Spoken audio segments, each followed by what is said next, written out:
Hello and welcome to Indus News live from Islamabad. I'm Jawad Tehami and these are the headlines.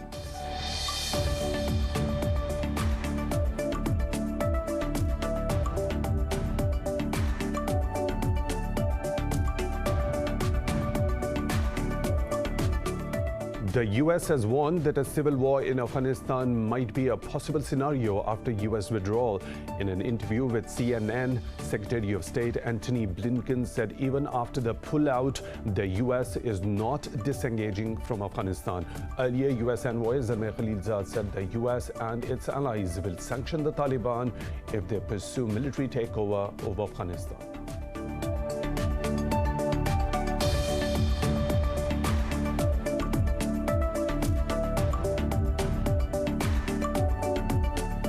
India has yet again registered the world's highest cases in a day. The country has logged more than 360,000 infections and over 3,200 deaths overnight. Meanwhile, Pakistan has reported a record 201 COVID-19 deaths and more than 5,200 infections overnight. Globally, the virus has claimed more than 3.1 million lives and infected over 148 million people.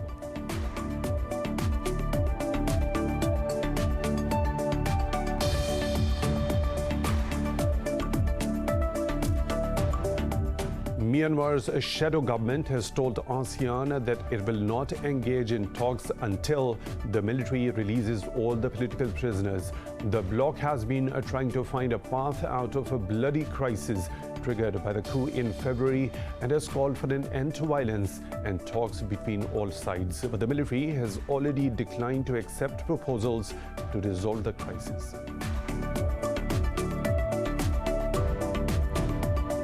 Russia has ordered the expulsion of 7 diplomats from Slovakia, Lithuania, Latvia and Estonia in a tit-for-tat move. The Russian Foreign Ministry gave the diplomats 7 days to leave the country.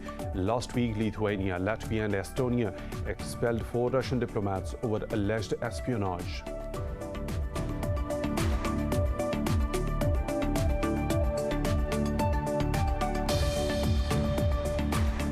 Saudi Arabia's Crown Prince Mohammed bin Salman says Riyadh wants good ties with Tehran, but its negative behavior continues to be a problem.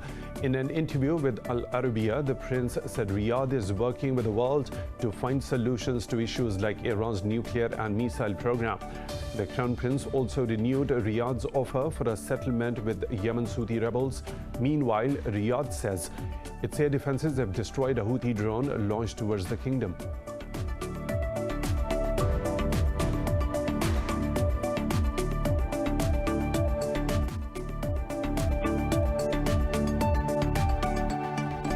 Those were the headlines and detailed stories right after a short break. Stay tuned.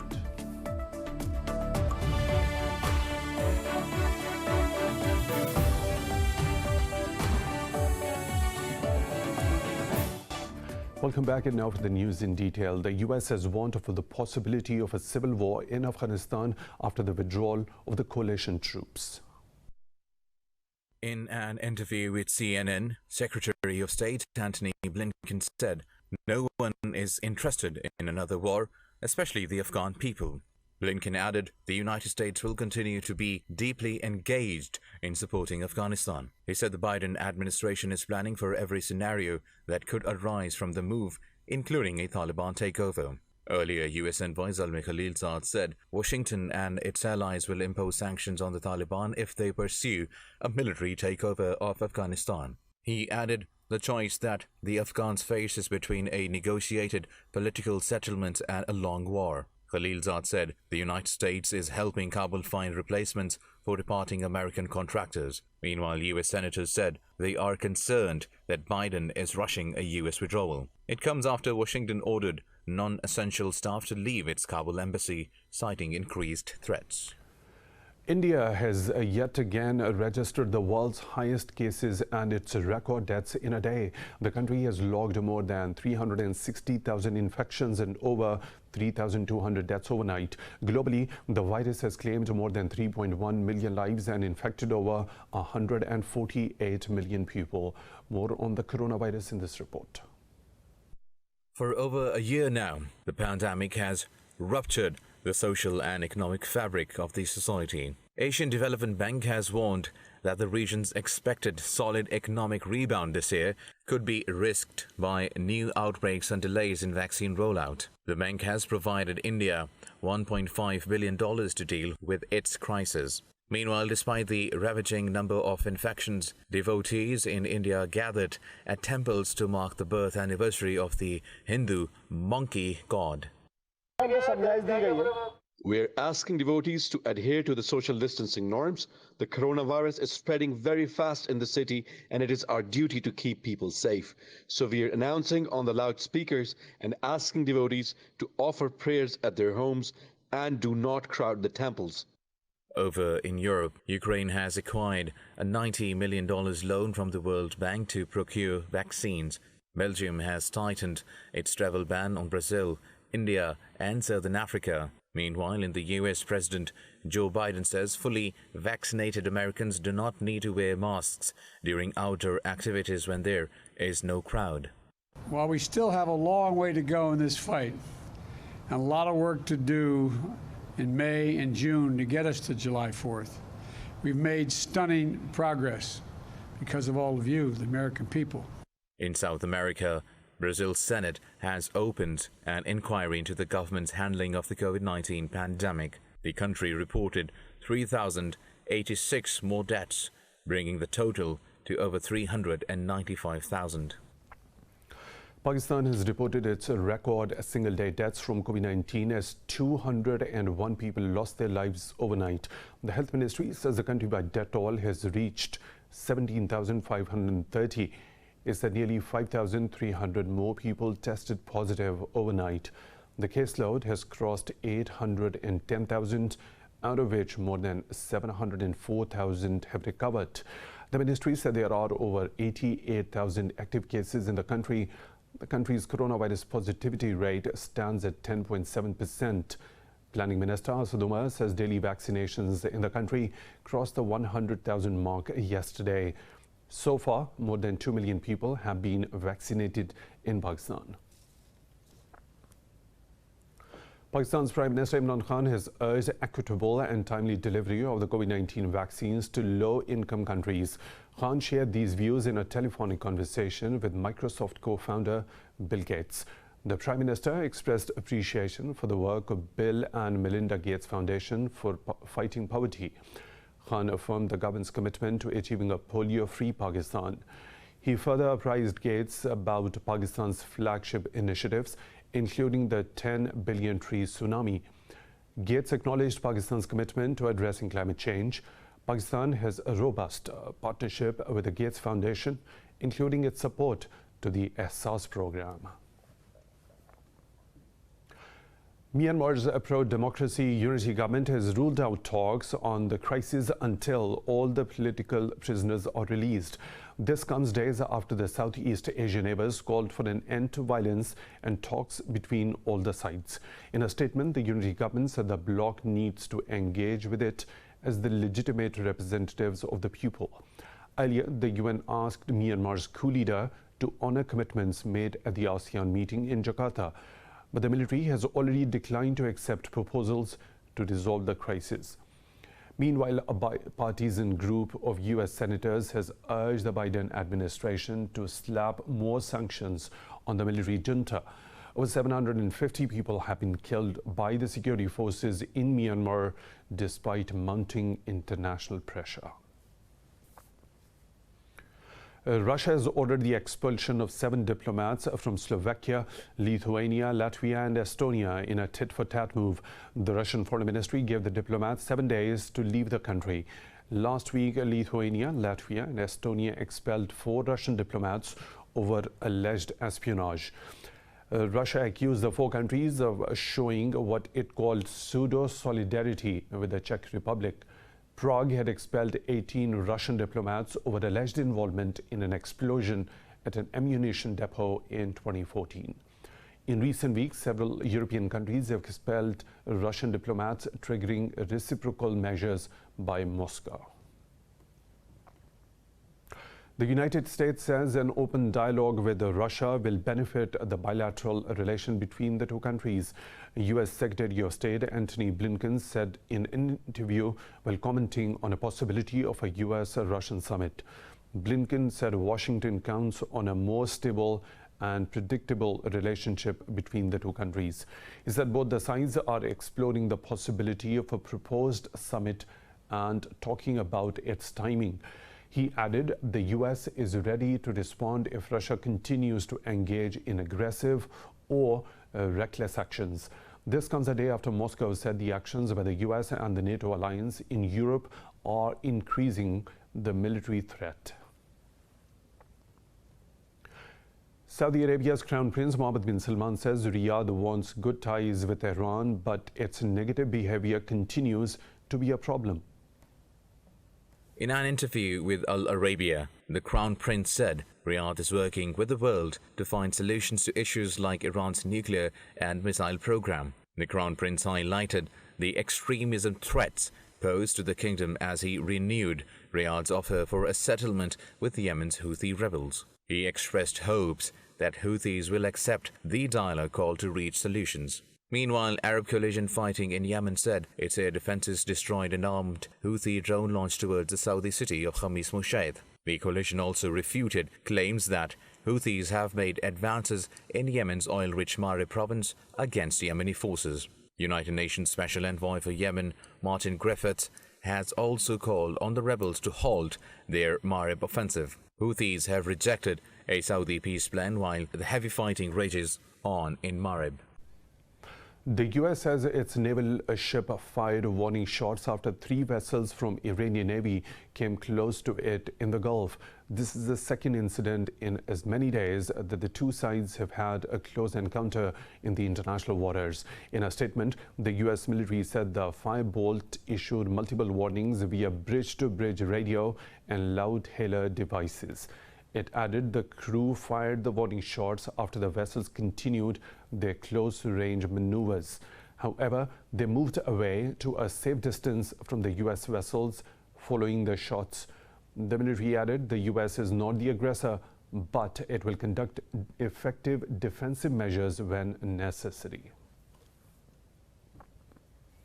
The U.S. and Israel have agreed to form a working group focused on what they called threats posed by Iran's drones and missiles. This comes after U.S. National Security Advisor Jake Sullivan and his Israeli counterpart Meir Ben-Shabbat held a meeting in Washington.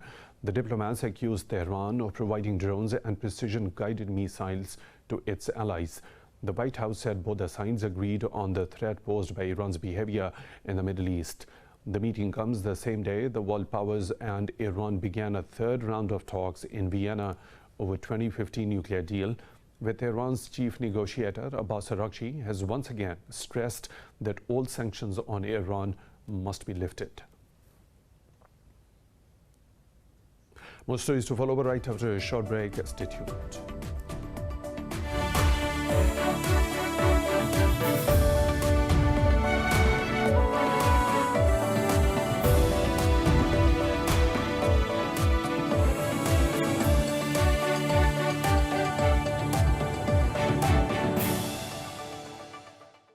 Welcome back. Libya's 5+5 Joint Military Commission has stressed the departure of foreign mercenaries from the country. The Military Commission held a meeting in the coastal city of Sarat. Libya's Presidential Council head Mohammed Al-Menfi and UN Special Envoy Jan Kubis also attended the meeting. In a statement, the Council said the participants discussed the opening of the coastal road along the north of Libya. The Council added several security points have been established in the area. The statement read Al-Menfi confirmed the government will allocate an amount of money to support the opening of the road. The UN Security Council has demanded that all combatants protect civilian infrastructure during attacks in conflict zones. It adopted a resolution that focused on the destruction of civilian services in conflicts from Syria and Afghanistan to Ukraine. The Vietnam-sponsored resolution was adopted unanimously at a high-level virtual meeting of the Security Council. It was co-sponsored by 65 states, including the 14 other countries on the UN's most powerful body. The resolution also slammed indiscriminate attacks that deprive civilians of essential needs. It demands all parties in the conflict comply with these laws and stress the need to ensure accountability for violations. China says Japan must revoke its decision to release contaminated water from the Fukushima nuclear power plant. At a press briefing, Foreign Ministry spokesperson Zhao Lijian asked Tokyo to apologize for its plans. Zhao was responding to Japan's objections on his tweet that criticized the plan. Japan said it was lodging a forceful protest and seeking the tweet's removal through diplomatic channels. Earlier, China said the IAEA will invite Beijing to participate in the monitoring of the Fukushima water release. Beijing and Seoul have lodged grave concerns of Japan's plan to release over 1.2 million tons of contaminated water into the Pacific Ocean. Nigeria has called on the U.S. to move its military headquarters overseeing Africa from Germany to the continent. President Muhammadu Buhari held a virtual meeting with U.S. Secretary of State Antony Blinken. He said the relocation of the U.S. Africa Command will better tackle growing armed violence in the region. Buhari cited growing security challenges in the West and Central Africa, the Gulf of Guinea, the Lake Chad region, and the Sahel. He said the support of strategic partners like the U.S. cannot be overstated. The president also welcomed the U.S. decision to repeal visa restrictions on Muslim and African countries. Egyptian archaeologists have unearthed 110 burial tombs at an ancient site in the Nile Delta province. The country's tourism ministry says the graves have been found at Qom al-Kulgan in the Khalya province north of Cairo. The rare pre-pharaonic era tombs date back more than 5,000 years. Egyptologists said most of the tombs were from the Bhutto period that began around 3300 BC. They said the findings shed light on some of the earliest periods of Egyptian history with the time of Hyksos. The mission also found a number of ovens, amulets, and jewelry at the cemetery. An earthquake of magnitude 6.4 has struck India's northeastern state of Assam. The U.S. Geological Survey said the quake hit at a depth of 34 kilometers. According to local media, the quake caused extensive damage to buildings and cracked open roads. Strong tremors also struck other northeastern areas and the neighboring mountainous region of Bhutan. However, no casualties have been reported so far. A man in the Philippines has set a unique world record by collecting thousands of fast food chain toys.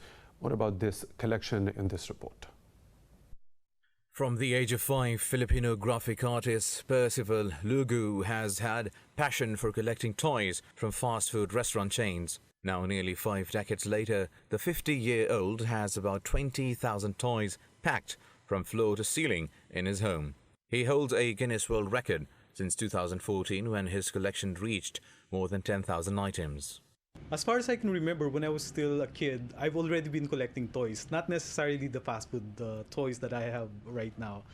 But I remember having all the toys, playing with them, of course. But then I really take good care of them. And then as a young kid, I've already known myself to be putting them on display, on cabinets. Lugu, who lives in Apalit in Pampanga, a province northwest of Manila, built his home especially to house his collection. In the future, I wanted to have a museum of some sort for this fast food toy collection. And I remember many times when my friends come over and see some of the toys here, they would exclaim, "Oh, I used to have that toy and I used to play around with it." So I guess if eventually this museum will open, this will also give them a chance to revisit their own childhood memories. His dream now is to eventually put his collection on display for the public. Lugu has always played with the toys, but even as a child took good care of them and put them on display. He likens the excitement that getting new toys gives him to Christmas morning.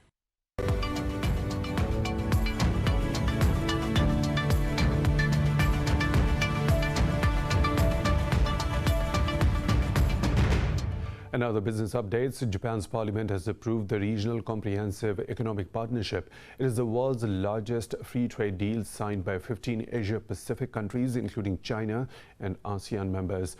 The RCEP will create a free trade zone covering about 30% of the world's GDP, trade and population. The deal will eliminate tariffs on 91% of the goods and introduce common rules on investment and intellectual property. The trade accord is expected to boost Japan's GDP by 2.7% and create 570,000 jobs. The pact will come into effect 60 days after it is ratified by 6 ASEAN members and 3 other countries. As of Wednesday, Singapore and China have completed procedures for ratification. European shares are trading mixed as global markets await comments from the US Federal Reserve, but strong results from Deutsche Bank and Lloyds Banking Group boosted earnings optimism. London's FTSE, Frankfurt's DAX and CAC 40 in Paris all gained marginally. However, Italy's FTSE MIB and the Pan-European Stock 600 slipped fractionally. Earlier Asian stocks traded mixed, with Australian, Japanese and Hong Kong stocks edging up. And that is all for now. With the latest updates, you can follow us on social media at Indus.News.